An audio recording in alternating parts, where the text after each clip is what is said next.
Mahmoud MG on the beat.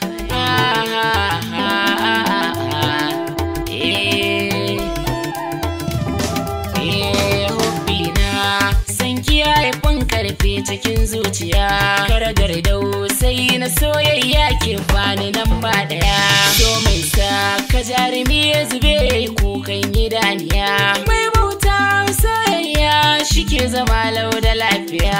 Tun daga zamanin annabi Adamu so gulbin sa zuciya, so darajar shi yana da girma bani misalta shi duniya.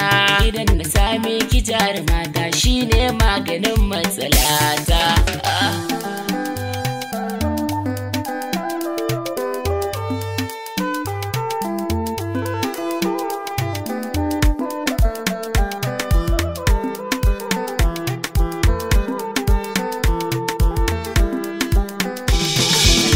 Miki gangar jikina da duka ruhi gaba daya, sun zama jarmai gwagwarmayar su akan ki zanyi ta duniya. Ko da ramin kura da bauna zaman mu zami ya lafiya, na baki sirri ki bani kauna shine cikar burukan masoya. Sani kuka na saki dariya bazan ji haushi ba har zuciya, na tuna cewa ina da ke sai in ji sanyi a zuciya. Rufin asiri mi wa juna rashin ki zan rasa rayuwata.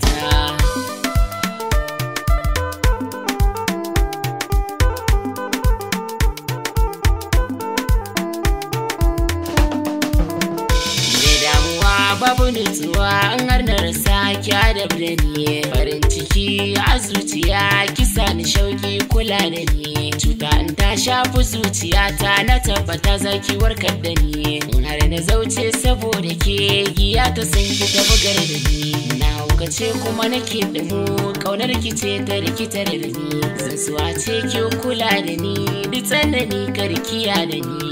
Mahaɗin raina da rayuwa ta zo ta so sarauniya ta mata.